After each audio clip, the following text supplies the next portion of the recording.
दोस्तों Indian army का operation सिंदूर से भारत के जो सेकुलर्स और लेफ्टिस्ट लिबरल्स है वो धर्म संकट में आ गए हैं। विवेक श्रीवास्तव जैसे लोग इस धर्म संकट में आ गए हैं कि अगर उन्होंने इस ऑपरेशन के खिलाफ पाकिस्तान को सपोर्ट किया तो भारत में थू थू होगी, और वहीं दूसरी तरफ अगर इस ऑपरेशन के पक्ष में भारत को सपोर्ट किया तो भारत के जो सेकुलर वोट्स है वो नाराज हो जाएंगे, क्योंकि वो इस्लामिक रिपब्लिक ऑफ पाकिस्तान को ज्यादा पसंद करते हैं। आपने देखा होगा किस तरह से जब भी कोई पाकिस्तान कुछ बोल देता है तो सबसे पहले सेकुलर्स उन्हें बचाने आ जाते हैं। जय हिंद। अभी ये कहा जा रहा है कि ये जो है ऑपरेशन सिंदूर का फेज 1 जी, फेज 1, ये चैप्टर 1 है। ये तो चैप्टर 1 है, यानी कि ये ट्रेलर है, मतलब पूरी फिल्म आनी बाकी है अभी। पूरी फिल्म आनी बाकी है। कारण ये है कि अब भारत चुपचाप बैठेगा कुछ दिन। अच्छा, कुछ आप देख लीजिएगा, अब इसका 72 घंटे के अंदर या कुछ ऐसे ही पाकिस्तान रिस्पॉन्ड करेगा, क्योंकि पाकिस्तान को शक्ल दिखानी है। आपने बड़ी बात कर दी ना, न्यूक्लियर मार देंगे, ये मार देंगे, ऐसा कर देंगे, बगलियार डैम पे अटैक कर देंगे, ये सारी की सारी चीजें इनकी थी ना, इंडस वाटर ये कर देंगे। अब इंडिया वेट करेगा and then India will go up the escalation ladder. देखिए यही बालाकोट की कमी रह गई। 300 जैशे मोहम्मद के लोग आपने मारे, लेकिन जब पाकिस्तान ने रिस्पॉन्ड करा आपने बोला ठीक है साहब आपका हमारा खत्म हो गया, हमें जो करना था कर लिया। नहीं, इस बार भारत ने बोला है कि एस्केलेटरी लैडर जो है हमने अटैक करा, अगर तुम करोगे तो फिर दुगनी क्षमता से तुम्हें ठोकेंगे। हाँ, ये होने वाला है। अब एस्केलेशन लैडर के ऊपर जाएंगे। और एक बानगी भी उसकी दिख गई। उसकी बानगी ये दिख गई कि जब पाकिस्तान ने इसको काउंटर अटैक करने की कोशिश की तो हमने उसके J-17 और F-16 दोनों मार गिराए जी, और वो भी अपने इंडिजिनस आकाश एयर डिफेंस सिस्टम। कांग्रेस के समय तो सेना के पास बुलेट प्रूफ जैकेट तक नहीं थे। आज जब सेना के पास राफेल है तो उसका मखौल क्यों उड़ाया जा रहा है? जायज सवाल है कि नहीं? और विवेक श्रीवास्तव, अगर इस तरह के मजाक किए जाते हैं, गायब का पोस्टर, राफेल पे नींबू मिर्ची, मैं पूछना चाहती हूँ, आप अपने देश के सैनिकों का हौसला बढ़ाना चाहते हैं या घटाना चाहते हैं? लीडर ऑफ अपोजिशन की पोजीशन कॉन्स्टिट्यूशनल पोजीशन है और उस पोजीशन पे श्री राहुल गांधी बैठे हैं। एलओपी को कॉन्फिडेंस में लीजिए, उनको ब्रीफिंग दीजिए, उनको बताइए किस दिशा में हम लोग जा रहे हैं। आप ये बताइए ना, ये नींबू मिर्ची ये स्पिरिचुअलिटी का पार्ट नहीं, अंधविश्वास का पार्ट है। सुधांशु त्रिवेदी, ये सब नॉनसेंस है, ये सब नॉनसेंस है, लेकिन वक्फ जो है वो सेंस है। लेकिन नींबू मिर्ची नॉनसेंस है। जवाब दे दीजिए।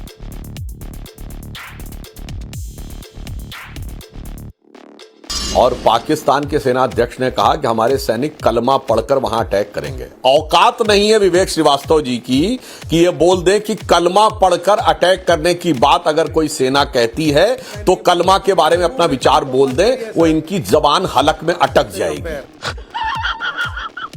ये फिर दिखाई पड़ता है कि हिंदू प्रतीक जो कि सेना को एक नई ऊर्जा और शौर्य देते हैं। और आपको भी पता होना चाहिए, हर हर महादेव का नारा भी मराठा रेजिमेंट का नारा था आजादी के समय तक। बाद में आजादी के बाद अब उसका नारा छत्रपति शिवाजी महाराज की जय हो गया।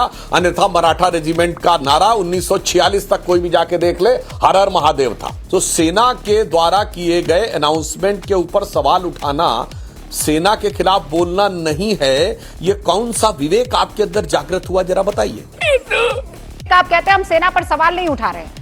आप नहीं, वेरी गुड, आप सेना पर सवाल नहीं उठा रहे।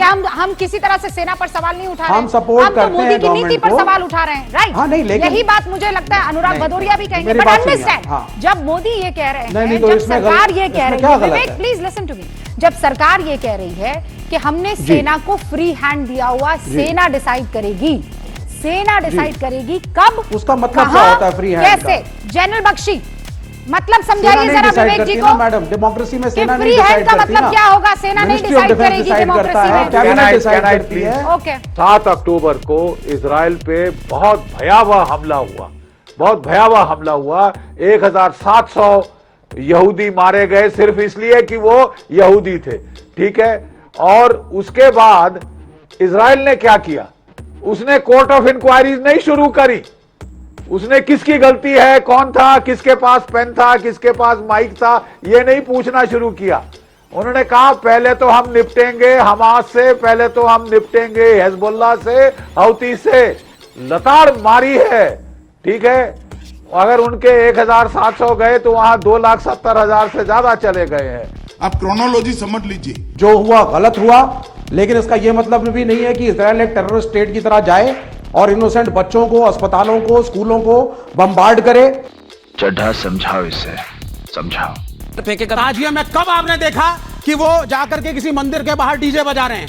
कब आपने देखा? यही तो मैं कह रहा हूँ कि कौन सी मस्जिद कौन से मंदिर का मोहल्ला डिसाइड हो गया, लेकिन डिसाइड कर दिया? जब आप राम के नाम पे वोट मांगने लगेंगे, यही मैं बोल रहा हूँ, आप राम मंदिर के नाम पे वोट मांगेंगे, अभी आप कहेंगे आपने मुझे मार्क्सवाद बताया, क्या कहा सनातन धर्म के बारे में?